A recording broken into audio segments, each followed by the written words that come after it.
નમસ્કાર મિત્રો, હું છું વનાભાઈ. તો મારી ચેનલમાં બધા દર્શક મિત્રોનું હાર્દિક સ્વાગત છે.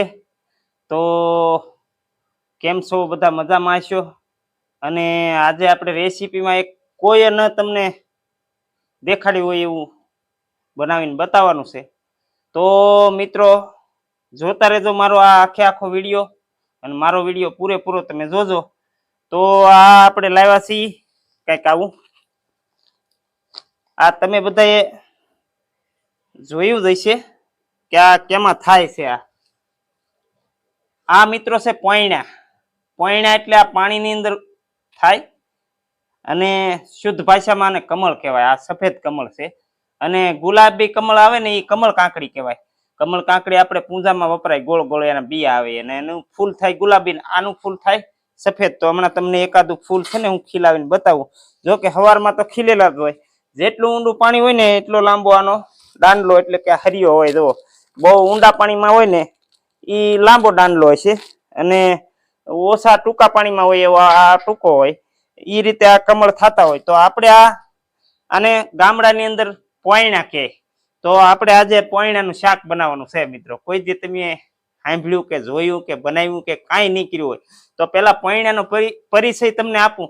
તો પોયણા છે આપણા દરિયા કાંઠે તળાવ હોય ને એમાં બધે કમળ હોય. દરિયા કાંઠે કે ગમે એ વિસ્તારમાં હોય, તળાવ પાણી ભરેલું હોય ને એમાં પોયણા આવી રીતે કમળ ખીલતા હોય. જુઓ, આ નથી ખીલતું, બરાબર. બીજું એક બતાવી દઉં તમને. હા, મોરલો બોલ્યો. તો આવી રીતે સવારમાં ખીલેલા હોય આ કમળ, અને સૂર્યપ્રકાશ ન હોય ત્યારે રાતે આ ફૂલ ખીલે આવી રીતે, અને સવારમાં પછી સૂર્યપ્રકાશ આવે આવી રીતે ખીલેલા હોય કમળ. તો આપણે છે ને આની વચ્ચે જે આ ડોડવો આવે ને, આ મિત્રો આ ડોડવો, આનું શાક આપણે બનાવવાનું છે. તો આવી રીતે બધાય કાઢી નાખવાના છે. હા છે કે નહીં, આનું શાક બનાવવાનું છે. અને આ કૂણા હોય ને ત્યાં સુધી આનું શાક થાય. પછી તો પાક ઉપર આવે ને ત્યારે આવો ગઠ્ઠો થઈ જાય. આ ગઠ્ઠો થઈ જાય ને આની અંદર રાય રાય જેવા બી આવે. એ બી તમને બતાવું. જો આની અંદર રાય જેવા બી આવે. જો આ બી આવે ને આની અમે ધાણી ફોડતા પેલા કાઢીને ફૂંકવી નાખવાના, પછી તાવડીમાં નાખો ને એટલે આપણે રાજગરો જેવી આની ધાણી ફૂટે. જો આવી રીતે. તો હવે આપણે મિત્રો શરૂ કરી દઈએ. તો આપણે પેલા તોડી નાખેલા છે ને એના બધા કાઢી લઈએ. પેલા તમે બધા વિચાર કરતા હશો કે આવું શાક થોડું થતું હશે, પણ મિત્રો આ બને છે, મને ખાસ ખબર છે. અને આ બધી ખબર હોય એને. અને આ સ્વાદમાં તુરા આવે. અને અમે નાના હતા ત્યારે તો મિત્રો આમ આવું કાઢી આમ ખાઈ જતા. બહુ મસ્ત આવે, તુરું તુરું આવે. એટલે આપણે આનું શાક બનાવવાનું છે. આવી રીતે. તો આ પછી આપણે ધોઈ નાખીશું, અને આમાં નિરીક્ષણ કરી લે હું કોઈ જંતુ નથી ને, કારણ કે આ પાણીમાં જ આવે.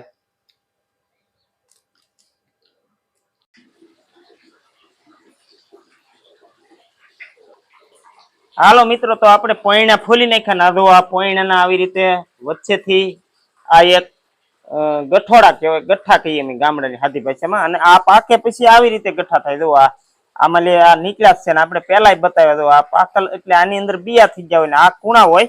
પછી તો એથી વિશેષ આ છે ને એ પાક ઉપર વધારે આવી ગયેલો હોય. આ છેલ્લે આવા થાય, અને આનું પણ શાક બને, પણ એ આ બી વાળું થાય એટલે તમને નહીં મજા આવે. પણ આનું શાક બનાવીને એ તમને ખૂબ મજા આવશે. તો મિત્રો જોતા રહેજો મારો વિડીયો આ પહેલેથી છેલ્લે સુધી. ને હવે આપણે થોડી જ વારમાં ચૂલે જઈ અને આની અંદર જે કાંઈ મસાલા કે બીજું અન્ય ડુંગળી છે, ટમેટા છે, એવું નાખીને પેલા વઘાર કરીને પછી આપણે એમાં નાખવાના છે. પેલા આને ધોવાય પડશે.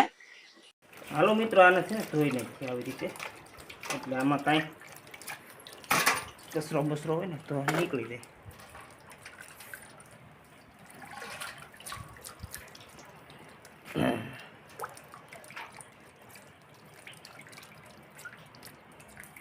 જુઓ મિત્રો, આપણે આ ધોઈ નાખ્યા, અને હવે આપણે છે ને ડુંગળી ટમેટા મોળી નાખી.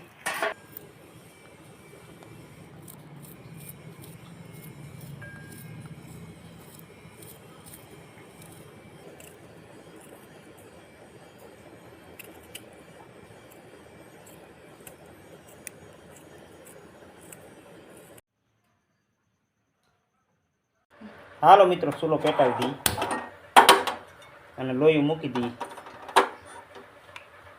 હવે આમાં નાખીએ થોડુંક તેલ. મિત્રો પહેલાં આપણે છે ને આ પોઈણાનું શાક કરતાં પહેલાં આપણે આનો વઘાર તૈયાર કરવાનો છે અને એની અંદર આપણે આ પોઈણાના જે ફૂલના જે ડોડવા છે ને એ નાખી દેવાના છે. આપણે જે ફૂલ ફોલીને કાઢ્યા ને ડોડવા બધા એ.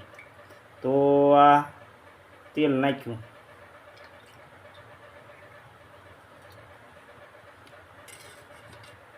હાલો મિત્રો 2 પાવડા તેલ નાખ્યું ને હવે આને તેલને છે ને આપણે થોડુંક ગરમ થવા દઈએ.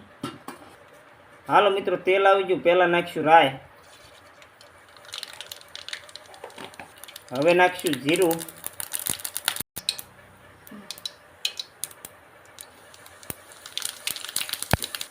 હવે નાખીશું વઘાણી. તેલ આવી ગયું.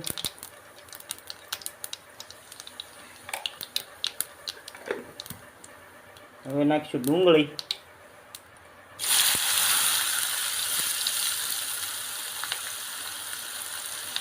હવે આને ધીમા તાપે આપણે આને તેલમાં સાંતળી નાખીશું.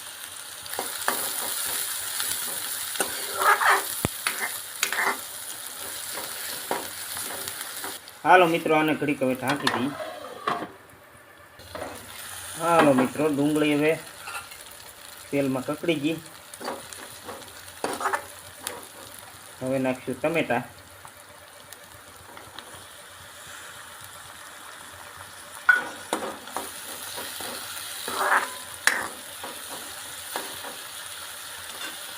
હવે નાખીશું હળદર મિત્રો. હવે નાખીશું સ્વાદ પ્રમાણે મીઠું. હલાવી નાખીએ.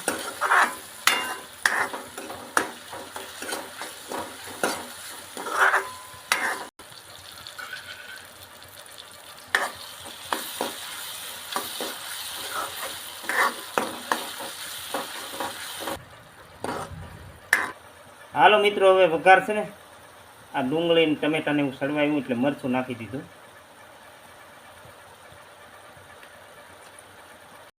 હવે નાખીએ ધાણા જીરું અને હલાવી નાખીએ એટલે મરચું વઘારની અંદર ભળી જાય.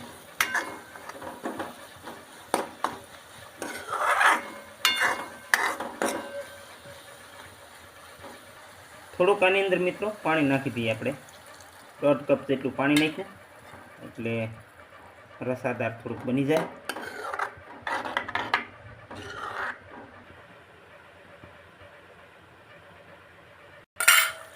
હાલો મિત્રો આપણો વઘાર પાકી ગયો છે. તો હવે થોડી જ વારમાં આપણે પોઈણાના ડોડવા આની અંદર નાખી દઈએ. પોઈણાના ડોડવા છે ને મિત્રો આ પાણીમાં થતી વસ્તુ છે એટલે હાવ કોમળ આવે. તો હવે આપણે નાખીશું પોઈણાના ડોડવા આવી રીતે.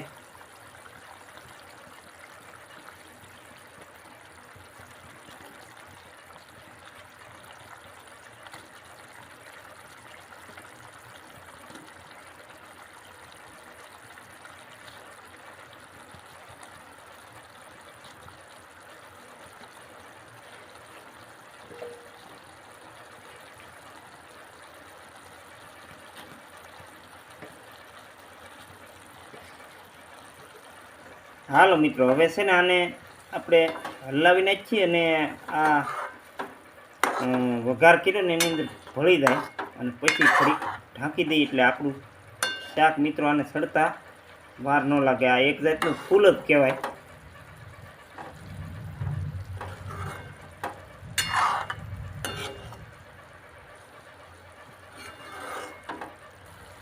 હાલો મિત્રો મસાલો ભેળવી દીધો છે ને હવે આપણે આને ઘડીક ઢાંકી દઈએ ધીમા તાપે આને બફાવા દઈએ એટલે આ આપણું શાક તૈયાર થઈ જાય.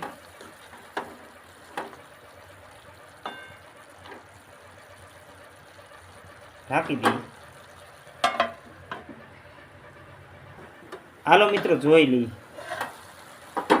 જુઓ મિત્રો આપણું શાક હવે સડવા આવ્યું છે અને તમામ પોઈણાના ડોડવા બફાઈ ગયા છે અને આપણો મસાલો બધો ભળી ગયો.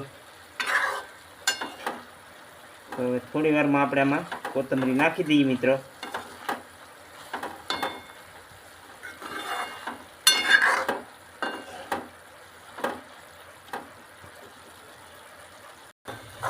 હાલો મિત્રો, સડી ગયું છે આપણું શાક સંપૂર્ણ રીતે, અને હવે આપણે આમાં કોથમરી નાખી દઈએ.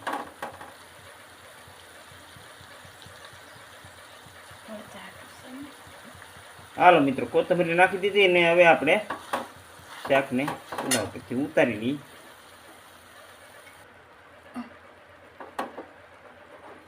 હાલો મિત્રો, હા, ઉતારી દીધું શાક. તો મિત્રો, શાક તૈયાર થઈ ગયું, અને હવે થોડી વાર પછી આપણે જમી લઈએ.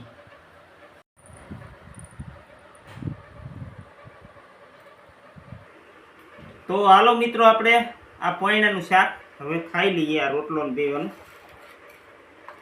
તો મિત્રો, આ પોઈણાનું શાક છે આવી રીતે.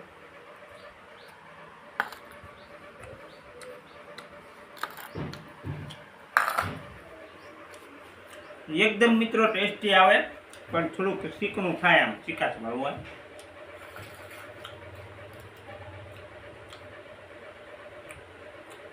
બહુ મજા આવી ગઈ મિત્રો, બહુ ખાવાની મજા આવે. અને કોઈને બનાવવું હોય તો તમારા ગામમાં પાણી થતા હોય તો બનાવજો. અને મેં તો બનાવ્યું છે, મજા આવી છે, બહુ મજા આવી.